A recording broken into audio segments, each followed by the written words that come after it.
A Band desbancou a Globo e vai transmitir com exclusividade o Mundial de Clubes da FIFA em fevereiro. Mas não é a primeira vez que isso acontece. Há 22 anos, a emissora do Morumbi humilhou a maior rede de televisão do país com a mesma competição.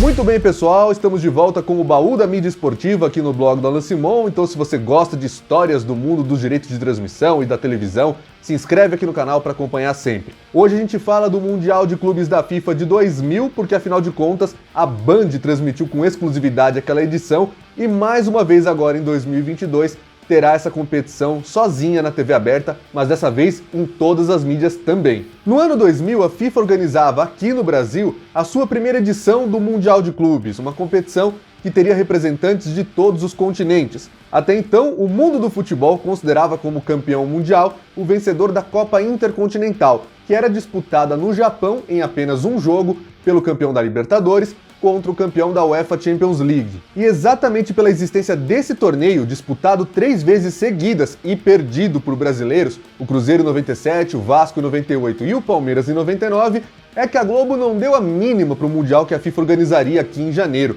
Ela preferiu seguir com a sua programação normal. Mas tem mais coisas nessa história e eu fui fazer uma pesquisa com os jornais da época para entender o que aconteceu. Mas o fato é que a Band pegou com exclusividade os direitos de TV aberta daquela competição por uma coincidência, na verdade, nada coincidente, né? Desde 99, a Traffic Marketing Esportivo, empresa do J. Ávila, tinha terceirizado o departamento de esportes da Band, que desde os anos 80 era comandado pelo Luciano do Vale, aí passou a ser comandado pela Traffic. Teve várias demissões de profissionais como, por exemplo, o J. Júnior, mas a emissora continuou rolando. E aí, como a Traffic era também a detentora dos direitos de transmissão do Mundial de Clubes, ou seja, era a agência que negociava em nome da FIFA, houve ali um entendimento para que a Band ficasse com ele. Segundo o jornal O Estado de São Paulo publicou no comecinho do ano 2000, o investimento que a Band fez para transmitir aquela competição foi de 3 milhões de dólares. Na moeda da época, a cotação do real indicava que aquele investimento era de 5,37 milhões de reais. Mas se a gente pegar esse valor em real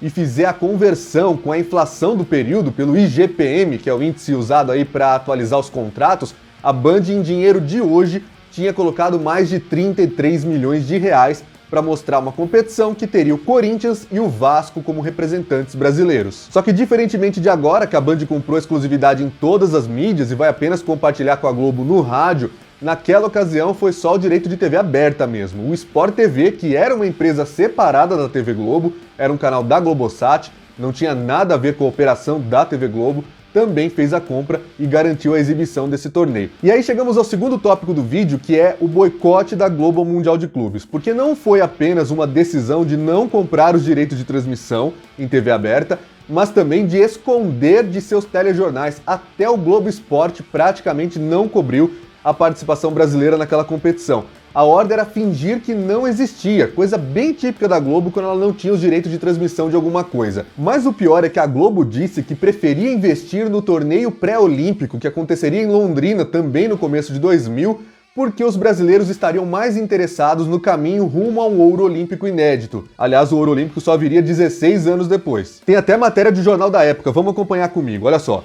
Apesar de o status do Mundial de Clubes ser outro, é uma competição oficial promovida pela FIFA, a Globo alega que o torneio, por estar em sua primeira edição, tem caráter experimental e por isso recebe pouco espaço. A emissora diz ainda que não é por ser um torneio da FIFA que deveria exibi-lo ou lhe dar maior destaque, já que várias das competições promovidas pela entidade têm pouco espaço no Brasil. Mas uma coisa que a Globo não disse é que em 99, um ano antes, ela teve problemas com a Hicks Music, que era parceira do Corinthians na época, e que estava preparando o lançamento de um canal por assinatura que seria concorrente aqui do Sport TV da Globo e também da ESPN, que mais tarde, naquele ano 2000, a Globo compraria também parte das ações. Eu já expliquei isso num vídeo aqui do canal, quando a Globo iria lançar um canal chamado ESPN Fox Sports. Então, muita gente acredita que, na verdade, não por ser uma competição da FIFA ou por ter caráter experimental, mas porque a Globo não quis mesmo valorizar uma competição que teria o Corinthians por causa dessa briga com a Hicks Music. Será que foi isso? Não sei, mas que a cara da Globo daquela época é assim. Mas aí começou o campeonato, a Globo dançou e o arrependimento veio. Na primeira fase da competição, a gente teve na segunda rodada um jogo entre Corinthians e Real Madrid. Um jogo muito bom, histórico, narração sensacional do Luciano do Vale na Band, e o resultado de 2-2 mostra o quanto foi emocionante. mas o resultado do Ibope mostra mais ainda. Na média total da partida, a Band fez 25,5 pontos no Ibope contra 24,5 pontos da Globo, que transmitia Jornal Nacional e a novela das 8 também. Às 8h30 da noite, a Band alcançou o pico naquela transmissão com uma vantagem absurda sobre a Globo. Foram 36 pontos para a emissora do Morumbi contra 22 do canal Carioca. Lembrando que a audiência da Band normalmente naquele período era de 3 pontos. Imagine você marcar 36 no horário em que você dá 3 normalmente. E aí naquele ponto o Corinthians já tinha estreado contra o Raja Casablanca, que ele venceu. O Real Madrid foi um empate e viria a terceira rodada do torneio, que era decisiva, porque o Corinthians e o Real Madrid, se eles ganhassem os seus jogos, era o saldo de gols quem determinaria o finalista, porque não tinha semifinal, então avançava para a decisão automaticamente o campeão de cada chave. No grupo do Rio de Janeiro foi o Vasco, ele bateu inclusive o Manchester United e se classificou com 3 vitórias. E no último jogo contra o Al Nassr, a Band conseguiu mais uma vez um grande resultado, embora não tenha vencido a Globo na média. Perdeu por 31,5 a 28,5, apenas 3 pontos separaram a Band da Globo naquele dia. Era um jogo diferente, não era Real Madrid, mas a Band vivia ali um momento realmente muito incrível. Tanto que no jogo do Real Madrid contra o Raja Casablanca, a audiência também foi legal. Não foi nível de ganhar da Globo, evidentemente, mas marcou 12 pontos de média. Quando estava no fim do jogo do Real Madrid, os corintianos todos secando para não fazer saldo de gols nem nada, o pico da audiência chegou a 20 pontos. Então realmente era um sucesso mundial na Band em São Paulo. E nisso, no dia 11 de janeiro, a Globo finalmente mandou pela primeira vez no ano uma equipe cobrir os treinos do Corinthians no Parque São Jorge. Ou seja, nem treino eles estavam cobrindo direito porque a ordem era ignorar realmente a competição.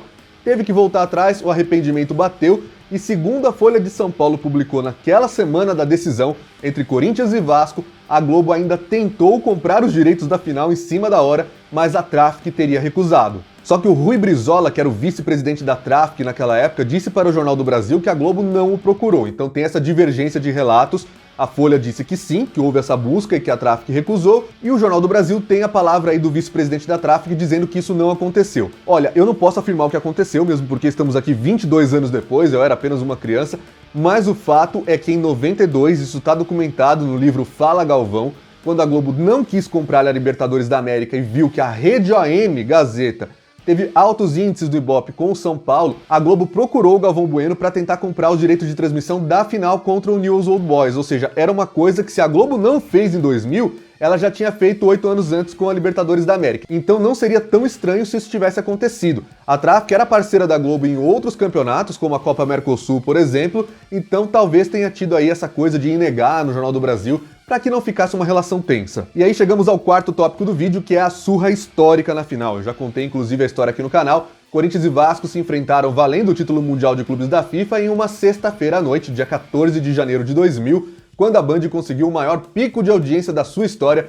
com 53 pontos. Foi durante a decisão por pênaltis que deu ao Corinthians a taça de campeão mundial de clubes da FIFA que a Band marcou esses 53 pontos num período em que a Globo marcava apenas 12. Na média total do jogo, que teve aí uma duração estendida, afinal de contas, tempo normal, prorrogação e mais disputa de pênaltis, a Band enfrentou o Jornal Nacional, a novela que não era qualquer novela, era Terra Nostra, e o Globo Repórter. E venceu mesmo assim na média, mas não com 53 pontos, né? Foram 36 pontos de média para a Band contra 25,5 da Globo, ou seja, mais de 10 pontos, uma vitória histórica da emissora do Morumbi. Só considerando o confronto do jogo contra o capítulo de Terra Nostra, também foi uma vitória, ou seja, também conseguiu o feito de ganhar da novela das 9 o tempo todo.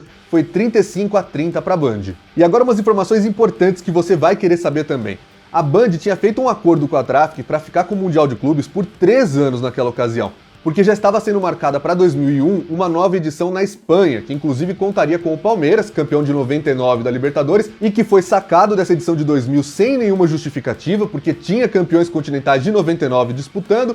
Preferiram uma semana, aliás, poucos dias antes da final contra o Deportivo Cali, bateram o martelo que era o Vasco que representaria a Conmebol naquela edição, e aí o Palmeiras ficou fora com a promessa de que entraria em 2001. Então a Band ainda teria a edição de 2001 e 2002. Só que esse Mundial de 2001 foi cancelado. A ISL, que era a agência que fazia as competições para a FIFA, acabou indo à falência, quebrou e cancelou a edição. A Band ficou sem o Mundial de 2001 e no fim daquele ano também acabou a parceria com a Traffic, que teve vários problemas na relação, e a empresa do J. Ávila migrou para a Record no começo de 2002, levando também competições em sublicenciamento com a Globo, como o Campeonato Brasileiro, a Copa do Brasil, a Copa dos Campeões, a Liga Rio-São Paulo e o Campeonato Paulista. É curioso pensar, né, que a Band poderia ter transmitido mais 2 mundiais de clubes se esse formato não tivesse falido, só voltou em 2005 num acordo com a Toyota, já com esse formato que a gente conhece atualmente, e que a Band poderia não ter transmitido também porque rompeu com a Traffic nesse período. Afinal de contas, esse acordo de 3 anos teria sido respeitado ou em 2002 teria migrado para a Record junto com a parceria da Traffic? É realmente coisa pra gente imaginar, pra ficar pra sempre na nossa memória, porque não sabemos o que teria acontecido. Agora eu quero a sua opinião. Depois dessa história toda que eu contei aqui, o que você espera dos jogos do Palmeiras no Mundial de Clubes de 2021, que vai acontecer em fevereiro de 2022, na Band com exclusividade? Não é mais horário da noite, serão jogos à tarde, tanto numa terça-feira quanto num sábado.